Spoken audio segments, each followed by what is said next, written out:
on m'a demandé de faire une sensibilisation à l'autisme sur une durée d'1 heure, ce qui est un sacré challenge. D'habitude, c'est un truc que je fais en 2 jours. Donc c'est un challenge parce qu'il faut faire des choix, il faut choisir ce qu'on va dire et ce qu'on ne va pas dire. Donc moi, je me suis axé vraiment sur une vulgarisation. Je vais essayer d'être le plus concret possible. Sachant que je m'adresse à un public principalement d'animateurs du périscolaire, entre autres, hein. Donc il va falloir être le plus pragmatique possible. Je voulais d'abord commencer en replaçant cette sensibilisation dans le contexte politique. Donc peut-être que vous le savez déjà parmi vous, mais depuis 2005, hein, le gouvernement a mis en place ce qu'on appelle des plans autisme. L'idée, c'est de mettre en place des mesures pour essayer d'améliorer l'accompagnement des personnes autistes et leurs familles en France, parce qu'on n'arrête pas de dire que la France a 40 ans de retard. À force de dire que la France a 40 ans de retard, on va finir par rattraper un peu ce retard. Donc les plans autisme étaient des mesures gouvernementales qui avaient pour objectif d'essayer d'améliorer la situation en termes d'accompagnement et de prise en charge de l'autisme en France.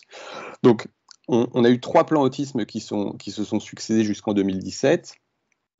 Et là, on est en plein dans le 4e plan autisme, hein, qui court jusqu'à cette année, hein, 2022. Alors le 4e plan autisme, il s'appelle la stratégie nationale pour l'autisme au sein des troubles du neurodéveloppement. Ce qu'il faut retenir, c'est que les troubles du neurodéveloppement, tels qu'on les définit aujourd'hui, sont composés principalement de ces conditions-là. Donc il y a l'autisme, hein. L'autisme est un trouble du neurodéveloppement, en tout cas c'est comme ça qu'il est considéré aujourd'hui. Vous avez aussi ce qu'on appelle le TDAH, c'est le trouble déficitaire de l'attention avec ou sans hyperactivité. Vous avez la déficience intellectuelle, hein, le handicap mental, qui est aussi considéré comme un trouble du neurodéveloppement. Et puis tous les troubles des apprentissages, les fameux DIS, hein, dyslexie, dyscalculie, dyspraxie, dysorthographie. Les enfants porteurs de ces conditions sont de plus en plus nombreux. En tout cas, on en voit de plus en plus dans le milieu ordinaire. Alors, est-ce qu'il y en a plus qu'avant? Ça, on ne sait pas. En tout cas, on leur donne plus de place aujourd'hui qu'avant, ça c'est sûr. Le fil rouge, le maître mot de ce 4e plan autisme, c'est que c'est une politique d'inclusion. Donc l'idée, c'est d'inclure un maximum d'enfants en situation de handicap. Donc cette politique d'inclusion, elle est appuyée par la loi de 2013, hein, qui dit que chaque école, chaque collège ou lycée public ou privé sous contrat a pour obligation d'accueillir sans discrimination les élèves en situation de handicap. Ce qu'il faut savoir aussi, c'est que la politique d'inclusion, elle est également appuyée par les familles, hein. Nombreuses sont les familles à vouloir que leur enfant ait accès aussi à la culture de l'éducation nationale. Ce qui est une demande parfaitement légitime, bien sûr.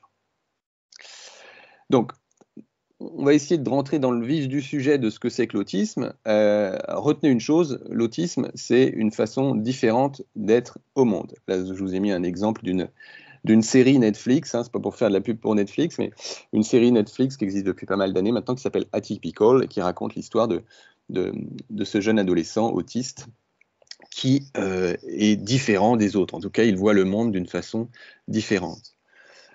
Dans l'histoire, peut-être que le premier enfant autiste dont on a des traces historiques, c'est un enfant qu'on appelait Victor de l'Aveyron, vous voyez, qui a vécu à la fin du XVIIIe et au début du XIXe siècle, qu'on a appelé l'enfant sauvage et qui a même donné lieu à un film, hein, réalisé par François Truffaut en 1970, l'enfant sauvage. De façon plus médicale, en fait, l'autisme, le début de l'histoire médicale de l'autisme, il commence en 1943, lorsque Léo Kanner, hein, un médecin psychiatre austro-hongrois, immigré aux États-Unis, a pris 11 cas, 11 enfants. Il les a réunis, il les a observés. Il dit, ces 11 enfants, ils ne se comportent pas comme les autres, mais ils se comportent tous de la même façon.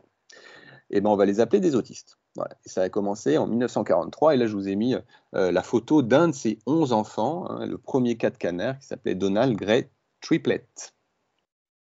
Il faut ensuite attendre 1980 pour que l'autisme soit répertorié pour la première fois dans les manuels de psychiatrie. Alors, le manuel de psychiatrie international par excellence, même s'il y en a un autre, hein, c'est ce qu'on appelle le DSM, hein, le manuel de diagnostic et de statistique. Donc, si vous voulez, le DSM, c'est une sorte de dictionnaire des troubles mentaux. Et là-dedans, vous avez l'ensemble des troubles mentaux. Alors, les plus connus, c'est la schizophrénie, la dépression, le trouble obsessionnel compulsif, les troubles anxieux, l'anorexie, etc., etc., etc. Donc, depuis 1980, officiellement, l'autisme est considéré comme comme un trouble mental. Hein. Le point commun entre tous ces troubles, c'est que ce sont des diagnostics qui sont cliniques, c'est-à-dire qu'on n'a pas de moyens biologiques de faire le diagnostic, comme on peut faire avec le coronavirus, par exemple, où il faut qu'on regarde si vous avez le virus dans votre nez. Si vous avez le virus, vous avez le coronavirus. L'autisme et les troubles mentaux, on ne fait pas comme ça. Il n'y a pas de biomarqueur, globalement, hein, pour l'ensemble des troubles, surtout pour l'autisme, il n'y a pas de biomarqueur. Donc on est obligé de faire le diagnostic de l'autisme uniquement sur une description des comportements. On appelle ça un diagnostic clinique. Donc, pour la petite histoire, l'homosexualité, à cette époque, en 1980, était inscrite dans le DSM. C'est-à-dire qu'en 1980, l'homosexualité était considérée, au regard de la communauté scientifique internationale, comme un trouble mental. Voilà. Donc, c'est pour vous dire à quel point c'est assez arbitraire, finalement. Alors, pour faire le diagnostic de l'autisme, comment on détecte l'autisme? Alors, c'est ce que je vous disais tout à l'heure. Hein. Pour détecter l'autisme, on est obligé d'observer les comportements. On ne peut pas demander à un enfant de faire pipi dans un flacon et puis observer son pipi pour voir s'il est autiste. De la même façon, on ne peut pas observer si le sang et la composition sanguine d'un autiste pour voir s'il est autiste, et puis encore moins faire ce qu'on fait pour le coronavirus, mettre un coton dans le nez et puis voir s'il n'y a pas un virus d'autisme à l'intérieur. Voilà. Donc la seule façon aujourd'hui de détecter l'autisme, c'est d'observer les comportements. Voilà. Si l'enfant se comporte de telle ou telle façon, eh bien on va poser, j'exagère un peu, mais on va poser l'étiquette d'autisme.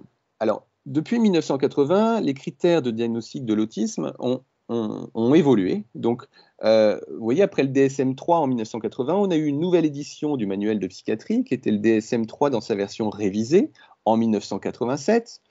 Et pour l'histoire, pour l'anecdote, c'est à ce moment-là qu'on a sorti l'homosexualité des manuels. Hein, il a fallu attendre 1987 pour que l'homosexualité ne soit plus considérée comme un trouble mental.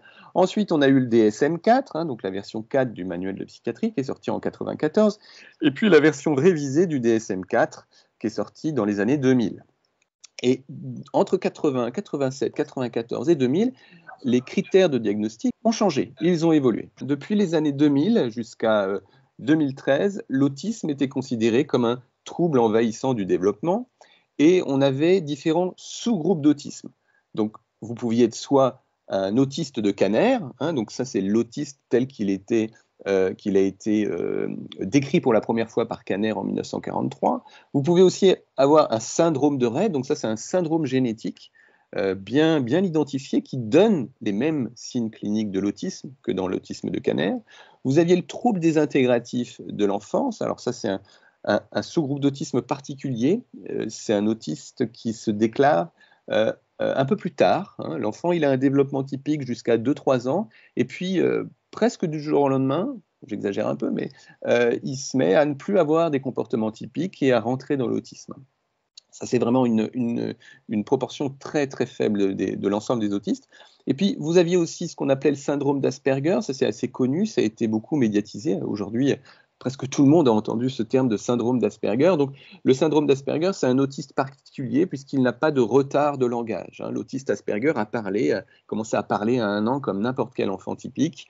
Et ça, c'est la grande différence entre l'Asperger et les autres autistes. Il n'a pas de retard de langage, alors que la grande majorité des autistes ont un retard de langage. Ils parleront plus tard. Et puis, vous aviez le trouble envahissant du développement non spécifié. En fait, c'était un sous-groupe d'autisme qui ne rentrait pas vraiment dans ces cases-là. Et puis, du coup, on en a fait une case à part. Donc, voilà où on en était entre 2000 et 2013 pour catégoriser l'autisme. Et puis, en 2013, est sorti le DSM-5, donc la 5e édition du manuel de psychiatrie. Et on s'est dit, bon allez, on ne va pas s'embêter, on va leur donner un seul nom, le trouble du spectre de l'autisme. Et voilà pourquoi depuis 2013, il existe une seule appellation, une seule étiquette diagnostique unique pour l'ensemble des autismes, qu'on appelle le TSA, le trouble du spectre de l'autisme. Donc ça fait bientôt maintenant 10 ans qu'il y a un consensus sur le fait qu'il y a un seul diagnostic pour la grande majorité des autistes, qui peuvent être très différents les uns des autres, qu'on appelle le TSA. Donc, effectivement, on a aujourd'hui un spectre large. C'est-à-dire que 2 autistes, mais ça tout le monde maintenant a pu l'observer, 2 autistes, il n'y a pas 2 autistes pareils. Et donc, je vous ai mis de façon un peu caricaturale ce spectre qui va de Greta Thunberg, hein, que maintenant tout le monde connaît, je pense qu'il est quand même assez médiatisé, qui se dit autiste Asperger, hein, donc c'est une autiste presque insoupçonnable, mais on en connaît, hein, moi j'en connais des autistes insoupçonnables, entre guillemets. C'est-à-dire qu'on ne voit pas qu'ils sont autistes, quoi. On pense qu'ils sont comme nous. Et puis, à l'autre bout du spectre, vous avez des autistes qui ne sont pas du tout autonomes et qui ont besoin d'un accompagnement 24 heures sur 24, 7 jours sur 7. Et pour illustrer ce type d'autisme, je vous ai mis cette image du film Hors Norme, hein, qui est sorti il y a quelques années maintenant, avec Vincent Cassel et Reda Kateb, et qui est un film qui montre la prise en charge d'autistes de ce spectre-là, hein, des autistes qui ont des besoins importants d'accompagnement. Donc voilà, l'autisme aujourd'hui, c'est un seul diagnostic, le TSA, à l'intérieur duquel on va trouver des profils extrêmement différents. Néanmoins, la recherche considère qu'il y a un point commun entre elle et lui. Et c'est ce que je vais essayer de vous montrer aujourd'hui. Donc, en définitive, qu'est-ce qu'on peut dire de cette évolution? Comme tous les troubles mentaux, hein, du manuel, l'autisme ne se définit que par un accord d'experts, hein, donc c'est relativement arbitraire la définition des signes de l'autisme. Le consensus, donc cet accord d'experts, il évolue à mesure que la science avance. C'est ce que je vous ai montré avec l'évolution des manuels de psychiatrie. Et donc les critères de l'autisme changent. Ça veut dire que ce que je vous dis aujourd'hui de l'autisme, peut-être que ça ne tiendra plus dans 10 ans. Peut-être que dans 10 ans, on dira autre chose. Et puis peut-être que, pourquoi pas, dans 10 ans, l'autisme sortira des manuels de psychiatrie comme l'a fait l'homosexualité. Pourquoi pas? Tout est possible. En tout cas, moi, il n'y a plus rien qui me surprend. Alors, il reste quand même la question que l'autisme, c'est quand même une différence par rapport à la norme. Mais on peut se poser la question de savoir, est-ce que c'est un trouble? Est-ce que c'est pas plutôt une façon différente d'être au monde? Et là, on parle de neurodivergence. Est-ce que c'est une déviance que l'on doit rééduquer? Voilà, toutes ces questions sont des questions d'actualité auxquelles moi, je n'ai pas la réponse. Alors, sachez que vous naissez autiste. Hein, c'est-à-dire que l'autiste, ça ne s'attrape pas par les écrans, ça ne s'attrape pas par une mauvaise éducation. Vous pouvez observer les signes de l'autisme si vous êtes assez expert autour de 1 an. Très rapidement, hein, les parents nous disent qu'ils constatent que leur enfant il a des particularités. Aujourd'hui, en France, on peut faire officiellement le diagnostic à partir de 2 ans. Ça reste quand même un diagnostic très précoce. Hein. Tous les enfants n'ont pas accès à un diagnostic si précoce, mais officiellement, on peut le faire à 2 ans. Et puis, on a plus de garçons autistes que de filles. On estime la prévalence, c'est-à-dire le nombre de cas par rapport à la population générale à 1 sur 50. Donc, une naissance en moyenne, hein, une naissance sur 50 sera autiste, ce qui est relativement important. Et il y aurait environ 500 000 personnes autistes en France. Ce chiffre-là a largement augmenté, mais on ne sait pas comment l'expliquer. Est-ce qu'il y a plus d'autistes qu'avant, ou alors est-ce qu'on les détecte mieux et puis les critères changent?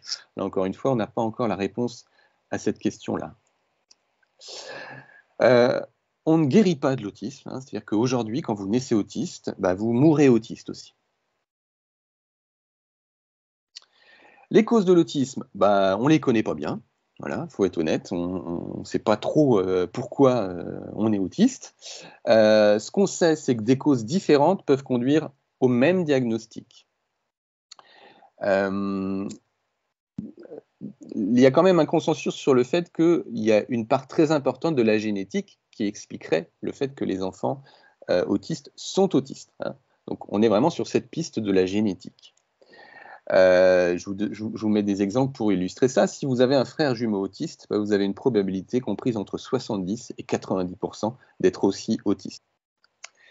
Un autre exemple aussi, pour vous illustrer à quel point la génétique a un rôle important à jouer dans l'autisme, c'est qu'après avoir eu un premier enfant autiste, une famille qui a un premier enfant autiste, si elle donne naissance à un deuxième enfant autiste, la probabilité si elle donne naissance à un deuxième enfant, la probabilité que ce deuxième enfant soit autiste aussi est de 17%.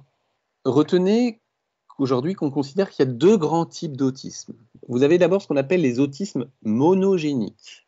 Ils sont environ 10%, à peine. L'autiste monogénique, c'est un autisme qui va être causé par une mutation sur un seul gène.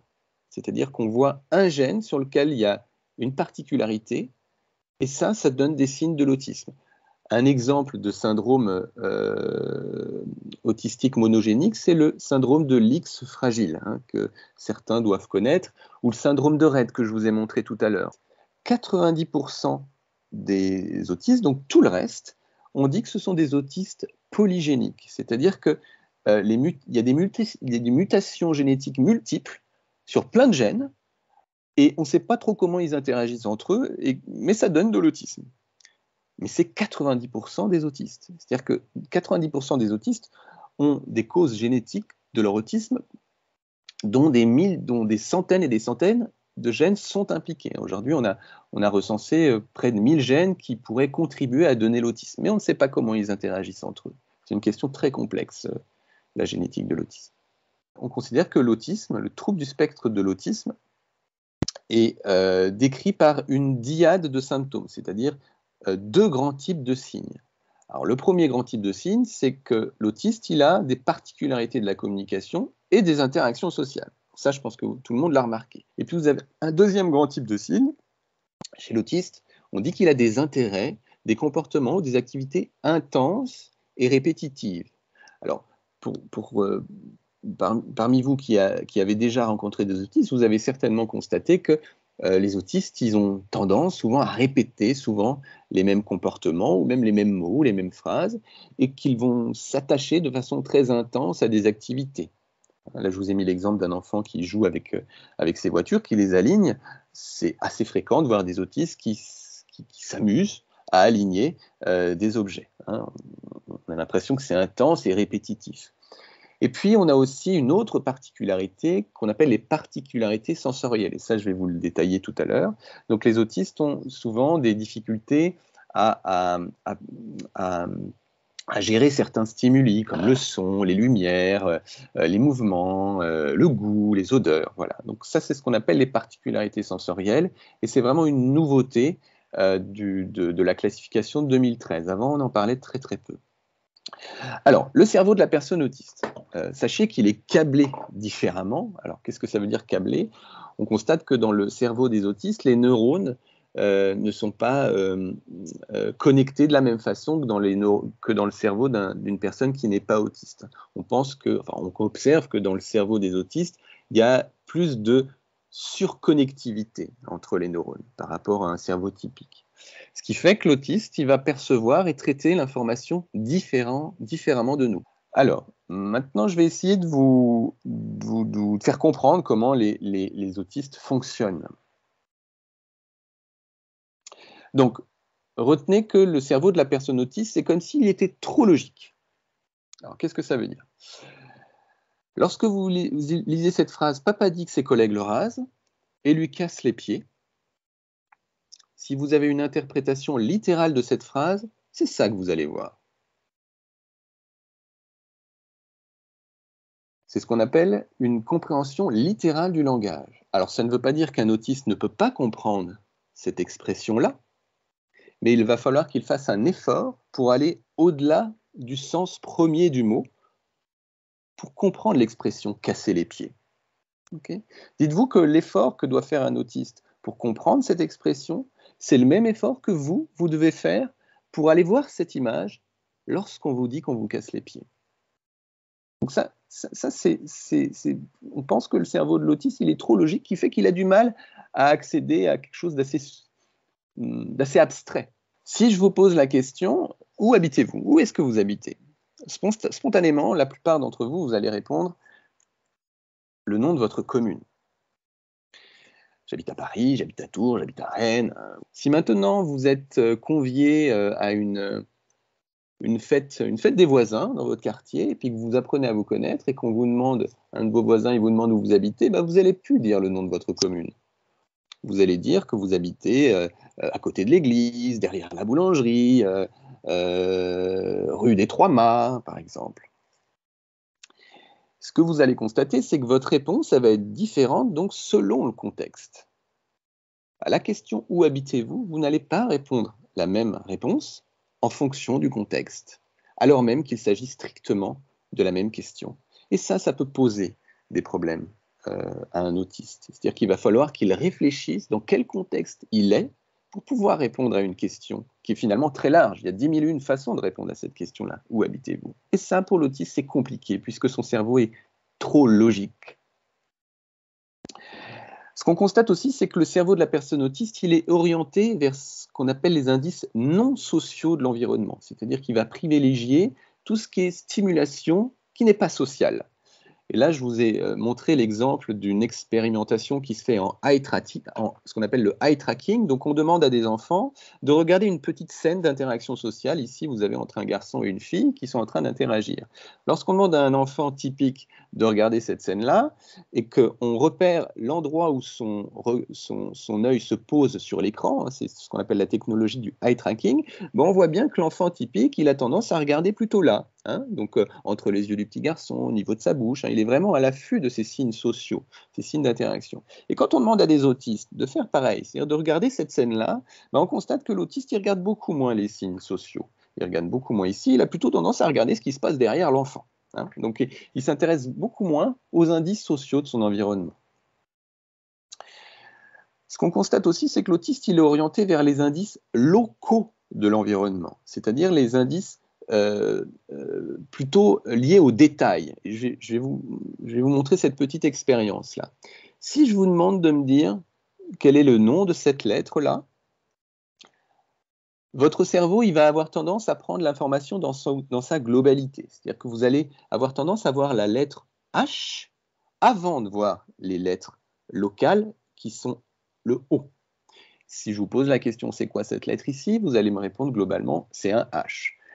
Il y a des chances qu'un autiste qui comprenne la question réponde pas le H, mais réponde le O, parce qu'il va avoir tendance, son cerveau va avoir tendance à traiter les indices locaux, hein, tout ce qui est localisé de façon détaillée dans l'environnement. Encore un autre exemple, si je vous demande de décrire qu'est-ce que vous voyez là, la plupart d'entre vous allez me dire, bah, je vois un chien. Voilà, votre cerveau vous appelle à un traitement global de l'information. Et vous devez faire un effort pour observer et voir qu'il y a en fait là un bonhomme, avec des petits points. L'autiste, lui, son cerveau, il ne l'appelle pas spontanément vers un traitement global de l'information, il l'appelle spontanément vers un traitement local, en détail. C'est-à-dire que l'autiste, il va avoir tendance à voir le bonhomme, ici, là, avant de voir le chien. Et l'effort que l'autiste doit faire pour voir le chien, c'est le même effort que vous devez faire, vous, pour voir le petit bonhomme. Hein, c'est comme si vous deviez lutter contre cet appel de votre cerveau à traiter l'information de façon globale. Bah, l'autisme, c'est l'inverse. Je vous mets encore une autre petite expérience. Ça, c'est ce qu'on appelle un biais perceptif de Müller-Lyer. Si je vous demande quelle est la ligne la plus grande entre celle du dessus et celle du dessous, bah, vous allez être un peu embêté parce que vous aurez l'impression que c'est celle du dessus qui est plus grande. Or, les deux traits font exactement la même taille. C'est parce que votre cerveau, il traite l'ensemble de l'information et il prend en compte les petits triangles ici qui créent le biais de perception. Il est probable que l'autiste, lui, ne soit pas influencé par ces petits traits-là et plus de facilité à traiter uniquement ce qu'on lui demande, c'est-à-dire le trait qui est là. Et il ne verra pas de différence perceptive. De la même façon, avec l'illusion des bingos, où là, si je vous demande quel est le rond le plus grand entre celui-là et celui-là, spontanément, votre cerveau, il va avoir l'impression que c'est celui-là qui est plus grand, parce qu'il prend la globalité de l'image. En réalité, les deux ronds font exactement la même taille, et il est probable, même expérimenté, que les autistes sont beaucoup moins sujets à ce biais perceptif. Encore un petit exercice qu'on appelle l'effet Stroop. Si je vous demande quelle est la couleur de ce texte-là, vous allez être tenté de répondre rouge. Et puis vous allez vous rendre compte, mais non, en fait c'est écrit rouge, mais en fait c'est du bleu. Voilà. Encore une fois, votre cerveau, il prend l'ensemble de l'information, il a eu du mal à dissocier une information locale. L'autiste, probablement qu'il aurait plus de facilité à répondre à cette question, quelle est la couleur du mot qui est là? Là, je vais vous montrer une petite vidéo qui illustre ces effets perceptifs. Donc, je vais vous demander d'abord de regarder ce qui se passe à gauche et puis de bien tendre l'oreille. Et vous allez me dire ce que vous entendez. Bell, bell, bell, bell, bell, bell, bell, bell, bell, bell, bell, bell, bell. Est-ce qu'on entend Audrey, on entend là? Oui, on a fait. On a fait le Ok. test. Ah, super. Alors, quand vous regardez ce qui se passe à gauche et que vous voyez les formes de la lèvre du monsieur qui disent feel, vous allez entendre feel. Maintenant, regardez ce qui se passe à droite et essayez d'écouter ce qu'il vous dit, le monsieur. Bell, bell, bell, bell, bell, bell, bell, bell, bell, bell, bell, bell, bell, bell. Ok, alors normalement, votre cerveau, il entend Bill. Il entend plus Phil, il entend Bill.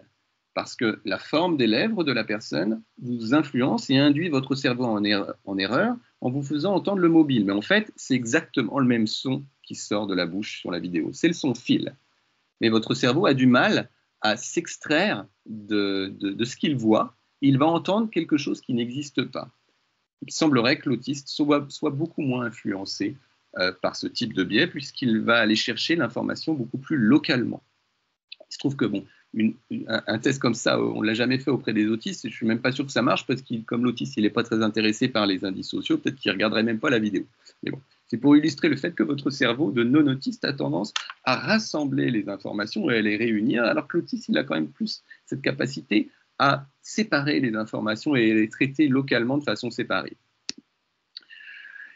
Cette capacité à traiter les informations locales, il y a des chercheurs qui appellent ça le surfonctionnement perceptif. C'est-à-dire que l'autiste, il surfonctionne. C'est comme s'il était trop bon pour aller chercher les détails de l'environnement et moins bon pour les traiter dans leur ensemble. Et c'est ce qu'on appelle donc le surfonctionnement perceptif. Et c'est ce qui vous permet d'observer ce type de clinique. Je vais vous montrer. Une demi-heure d'hélicoptère, c'est ce qui suffira au Britannique Stephen Wiltshire pour dessiner Mexico. Cet artiste autiste réalise ses œuvres à partir de sa mémoire, quasi photographique. Son dernier défi, immortaliser la métropole mexicaine dans le cadre d'une exposition. Stephen Wiltshire s'est donné jusqu'à vendredi pour terminer son projet. Voilà. Donc il survole Mexico, il a fait ça dans plein de grandes villes du monde, il survole Mexico pendant une demi-heure et puis après il dessine. Alors il a une grande mémoire et puis il a cet attachement au détail, hein, on présume, c'est une hypothèse, qui fait qu'il peut développer ce type de compétences-là. Hein. Donc ça devient une compétence en fait, c'est une surcompétence. Et aujourd'hui, on a tendance à expliquer les difficultés de la personne autiste, non pas par un sous-fonctionnement ou par une incapacité ou par un défaut ou un déficit, mais plus par une trop grande expertise qui créerait un handicap. Donc, par conséquent, qu'est-ce que ça implique? La personne autiste, elle va être plus influencée par ce qui est perçu localement que par l'information globale. Et ça, on le constate dans la clinique quand on voit des autistes faire des puzzles. Les autistes qui font du puzzle et qui aiment ça, vous remarquerez qu'ils ne se servent jamais du modèle. Ils n'ont pas besoin de l'information globale pour les aider. Par contre, ils prennent les pièces et ils les assemblent entre elles. Et ce qu'ils cherchent à faire, c'est à faire matcher les détails ensemble de chaque pièce. Et puis ils font des petits morceaux, un petit morceau, des petits morceaux, puis après ils réunissent le puzzle, et puis il est terminé, puis souvent ils s'en fichent complètement de savoir que ça représente un chien. Voilà. Nous, faire un puzzle comme ça, sans le modèle, on en est incapable. L'autiste, lui, il n'a pas besoin du modèle. Qu'est-ce que ça implique également? Ça implique que l'autiste, il va moins vous regarder dans les yeux, voire il va éviter votre regard, et ça c'est quelque chose que vous devez le constater. Alors, à une époque, on pensait qu'il fallait entraîner le regard chez l'autiste le plus tôt possible. Aujourd'hui, on est moins dans cette tendance. On n'est pas sûr qu'il faille forcer à tout prix le regard des autistes.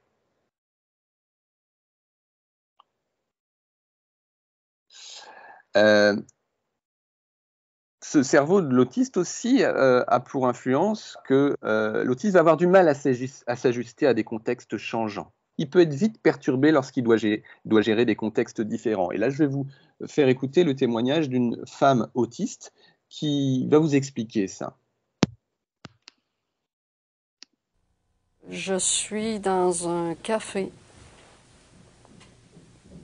Il y a quelqu'un arrive, quelqu'un que je connais, mais qui n'a pas d'affaires là, que je vois ailleurs habituellement.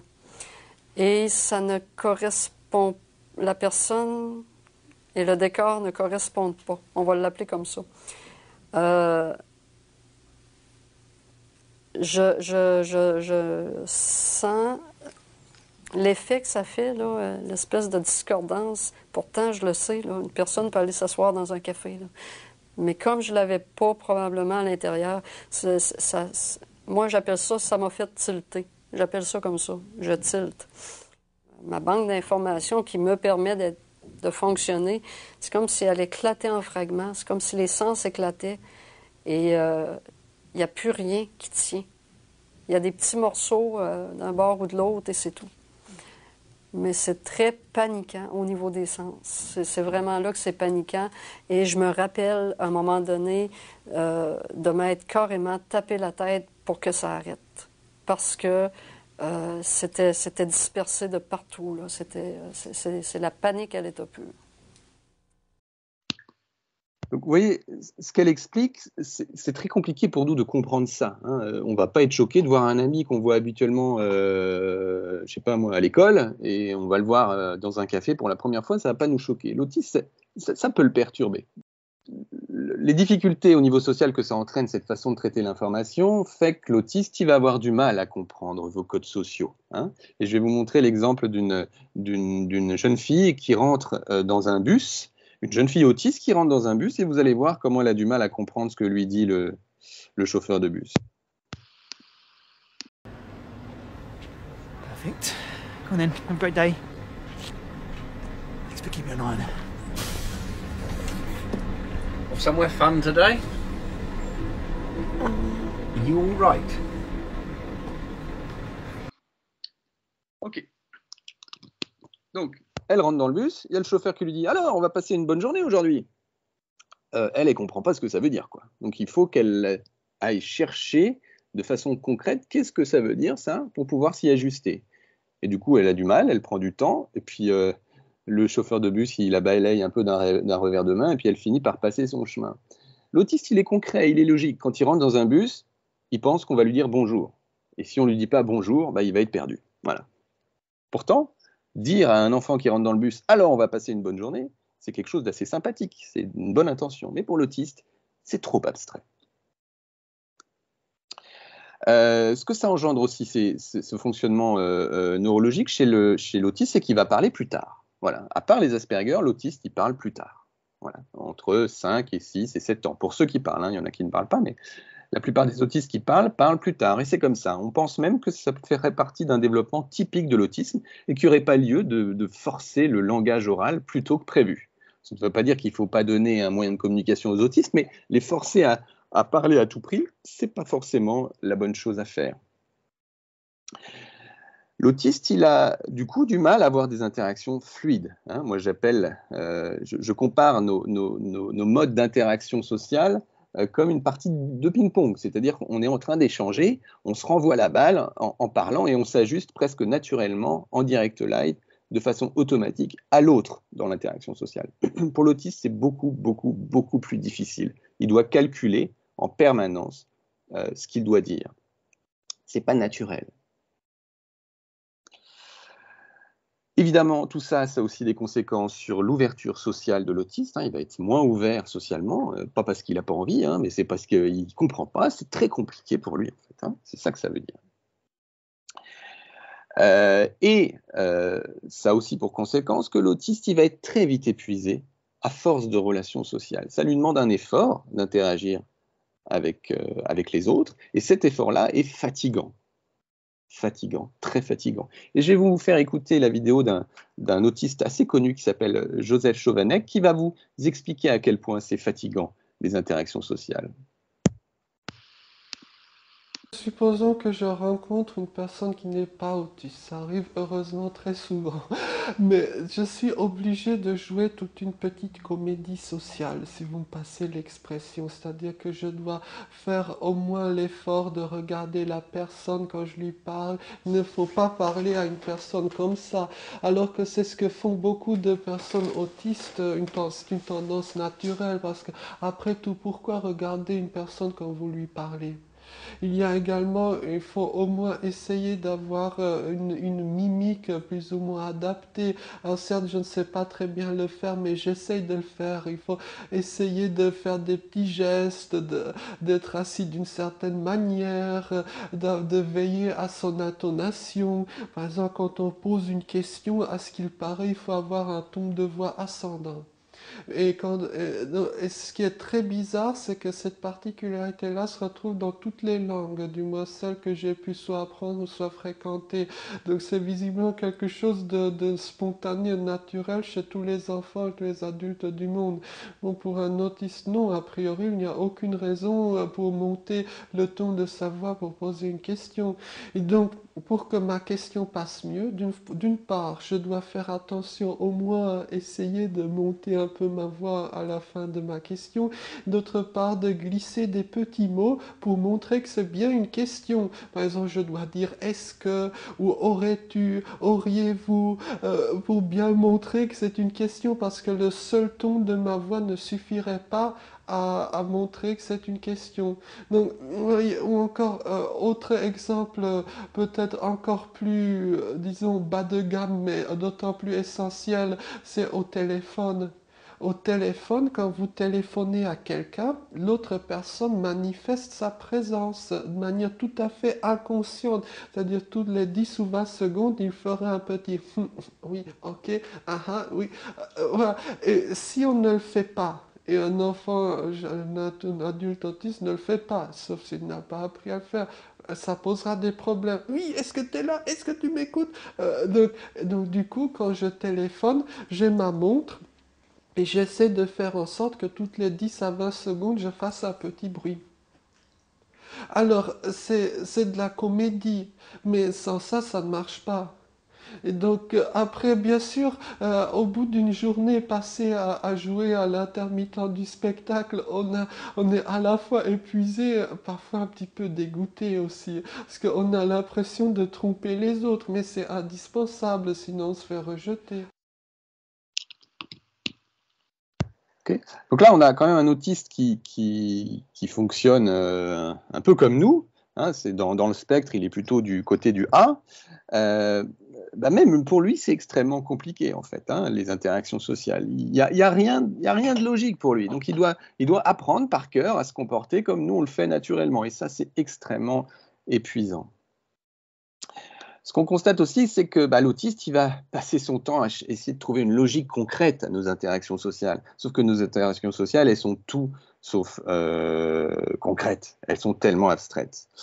D'ailleurs, je ne suis même pas sûr que les personnes qui ne sont pas autistes communiquent mieux entre elles que les personnes autistes. Hein. On a aussi des gros problèmes de communication entre nous. Alors, je vous ai mis cette image de Peppa Pig parce qu'on constate souvent que l'autiste, comme il cherche une logique à des interactions sociales, quand il regarde des dessins animés, il a le temps de voir comment ça se passe. Et puis souvent, il a tendance à plaquer des modèles d'interaction sociale qu'il voit dans les dessins animés dans la vraie vie. Il n'est pas étonnant et pas rare de voir des autistes qui vont se présenter comme ils l'ont entendu dans leurs dessins animés préférés auprès d'enfants typiques de leur classe. En fait, ils essayent d'appliquer une logique des dessins animés aux interactions sociales. Il n'en reste pas moins que les autistes sont quand même très sensibles aux interactions émotionnelles. Hein. L'autiste a une très forte empathie émotionnelle. On dit souvent qu'il est comme une éponge, c'est-à-dire qu'il est très sensible à la détresse émotionnelle. Les professionnels et les familles le constatent très bien. Lorsque vous n'êtes pas bien vous-même, les autistes, d'une certaine façon, ils le sentent et ils ne sont pas bien eux-mêmes. Le cerveau de la personne autiste a aussi une autre particularité, c'est-à-dire qu'il a des difficultés pour traiter les informations sensorielles. Hein, donc, que ce soit les sons, les lumières, les odeurs, les mouvements, et puis le toucher. Hein. Donc, on pense que les autistes, soit ils perçoivent trop les informations, soit ils les perçoivent pas assez. Alors, il y a des autistes qui vont percevoir trop les sons, par exemple, et qui vont avoir du mal à les traiter. Et du coup, on va leur mettre des casques sur les oreilles pour essayer leur permettre de mieux gérer ces stimulations sonores.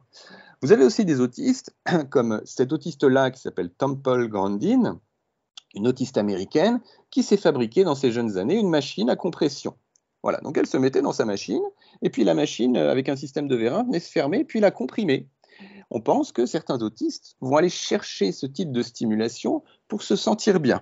Voilà. Donc c'est pour ça que vous allez pouvoir voir des autistes qui vont chercher à être pressés, cajolés par des adultes. Il y a des autistes qui vont avoir du mal à dormir si on ne leur met pas une couverture lestée sur le dos. Vous voyez, tout un tas de particularités sensorielles qu'on va retrouver chez les autistes. Donc là, je vous ai donné que deux exemples, hein, le toucher et le son, mais vous pouvez retrouver des particularités du traitement de l'information sensorielle dans tous les domaines.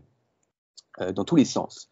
Et là, je vais vous montrer une vidéo qui illustre ça. Vous allez vous mettre dans la tête d'un adolescent autiste qui rentre dans un supermarché avec sa maman. Et vous allez voir à quel point c'est difficile pour lui de traiter toutes les informations.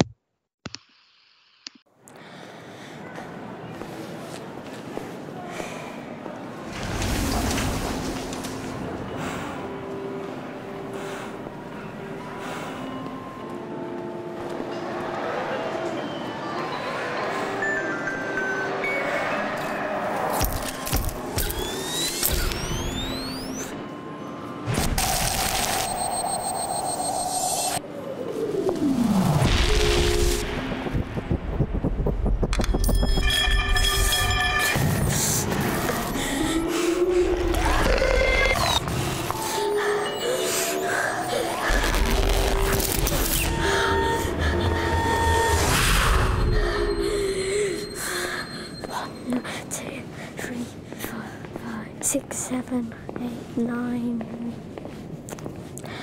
Take my hand.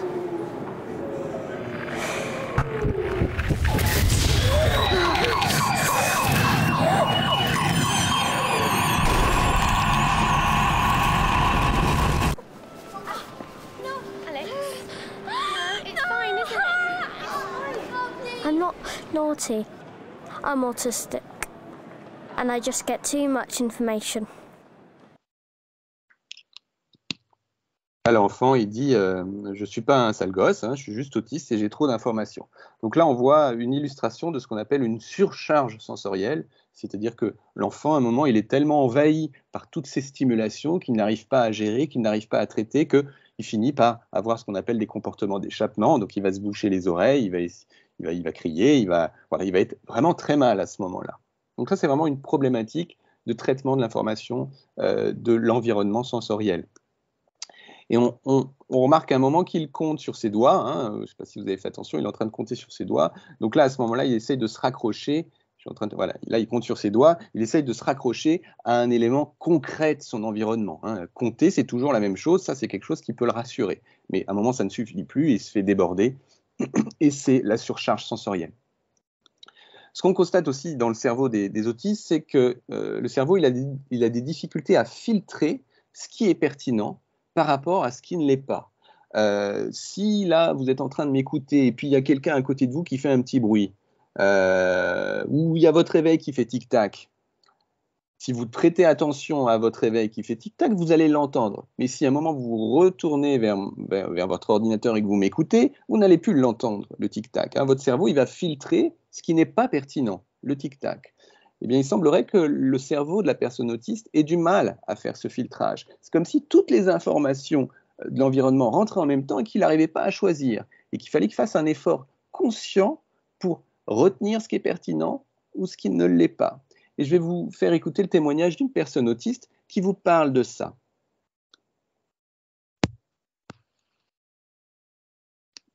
La cacophonie de la cafétéria, c'est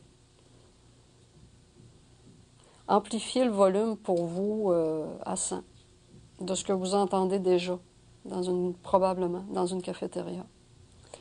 Et ça va vous donner une idée de tout ce que ça apporte. Surtout que on n'arrive pas à choisir ce qui va rentrer. Hein.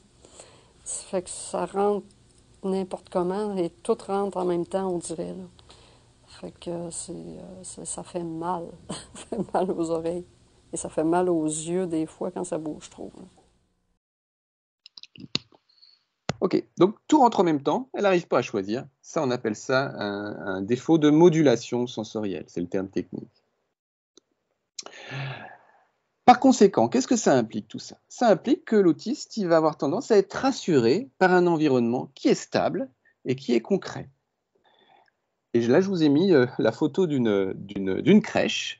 Ce qu'on remarque souvent, c'est que les autistes, ils sont pas trop mal dans les crèches, parce que dans les crèches, tout est tout le temps à la même place, tout est ritualisé, tout se passe au même moment, chaque lieu a sa fonction, et ça, c'est assez rassurant pour l'autiste. Il y trouve une certaine stabilité, une certaine logique concrète.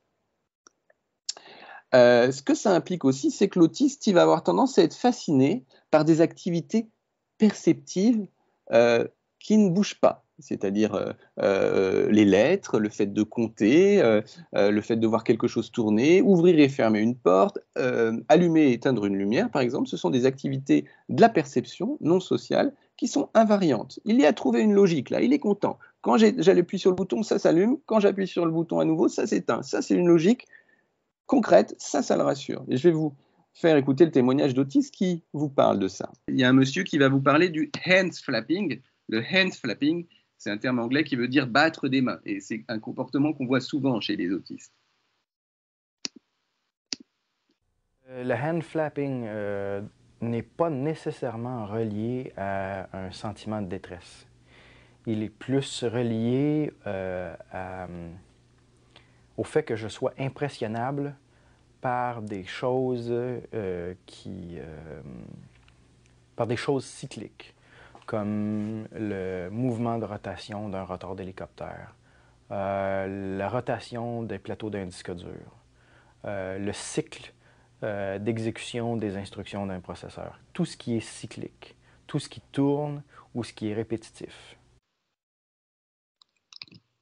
Donc voilà un exemple, hein, mais il y en a plein des situations comme ça où les autistes vont être fascinés par ce type d'éléments de l'environnement. Donc ça implique également que la personne autiste va s'attacher aux routines. Hein, il cherche une logique à son environnement. Il n'y a rien de plus logique que les routines et les rituels. L'autiste va chercher des régularités un peu partout dans son environnement. Donc dès qu'il va voir que le système du métro parisien, c'est un système presque parfait, ça va lui plaire. Hein.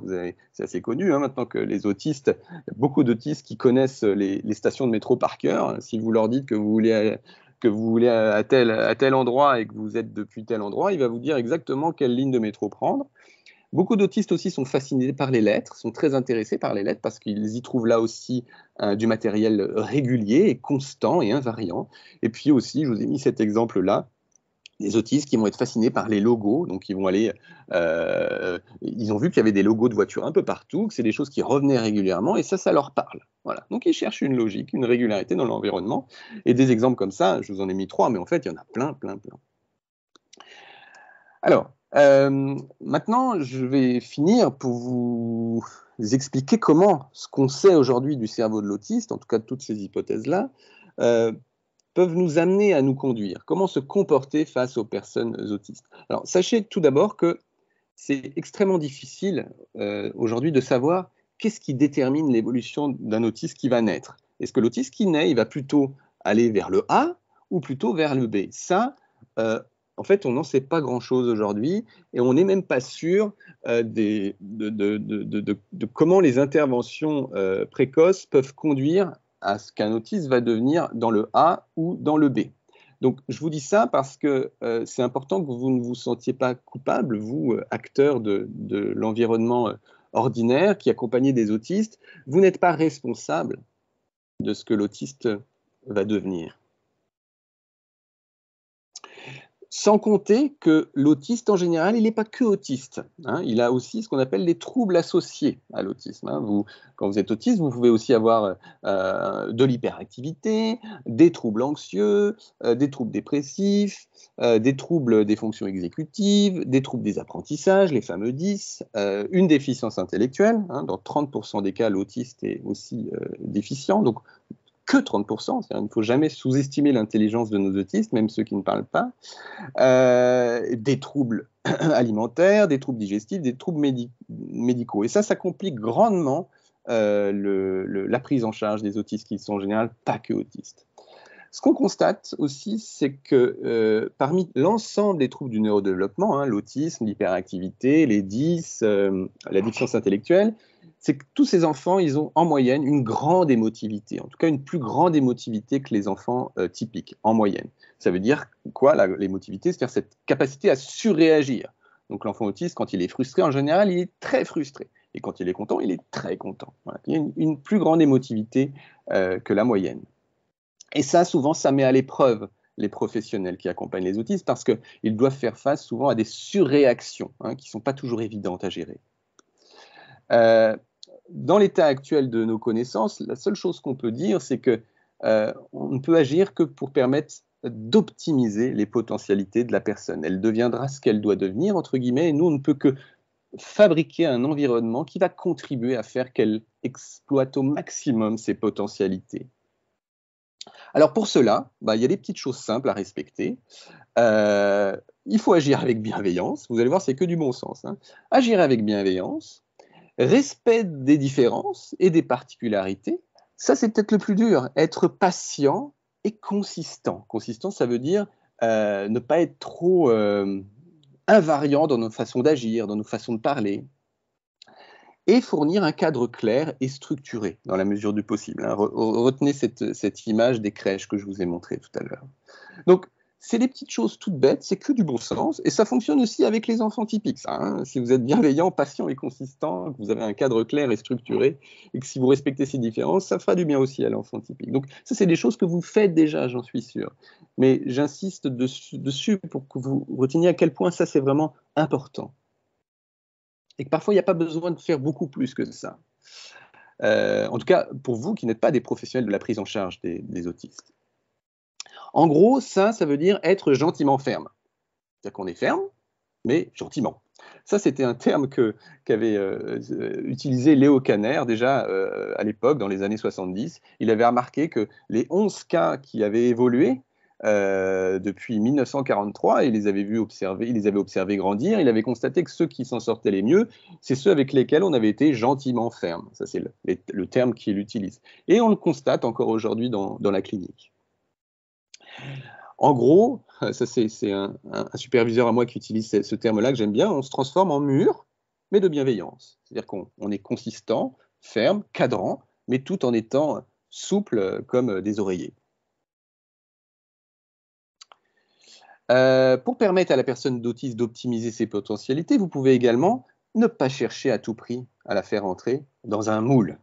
Et ça, c'est peut-être le plus gros challenge qu'on a lorsqu'on fait de l'inclusion. Comment faire en sorte que l'enfant différent puisse avoir une éducation parmi les autres enfants, tout en adaptant l'environnement à ses particularités. Et sans forcément chercher à tout prix à ce qu'il fasse exactement comme les autres enfants. Plus vous allez chercher à ce que l'autiste, plus vous allez faire en sorte que l'autiste fasse exactement comme les autres enfants, plus vous allez avoir des problèmes. On va plutôt privilégier l'adaptation de la société et l'acceptation de la différence. Et là encore, ça pose un défi, un challenge à l'inclusion. Mais ce qui est normal, on est en train d'expérimenter quelque chose, on est en train de confronter le milieu ordinaire avec la différence, on met la différence à l'épreuve la société à l'épreuve de la différence, et ça c'est challengeant. Ce que vous pouvez faire aussi, c'est modérer vos interactions sociales typiques, c'est-à-dire ne cherchez pas absolument à tout prix à vouloir interagir par vos codes sociaux avec les autistes que vous accompagnez. Vous pouvez de temps en temps vous contenter d'être à côté d'eux sans parler tout le temps. Vous pouvez aussi leur permettre, quand c'est possible, un accès régulier et cadré à leurs intérêts. Quand vous avez un autiste qui a un intérêt pour les lettres, on va lui offrir la possibilité d'y avoir accès à des temps réguliers et cadrés. Vous pouvez aussi respecter son profil sensoriel. Si vous avez un autiste qui est très sensible au bruit et qui peut avoir un casque, on va lui donner un casque.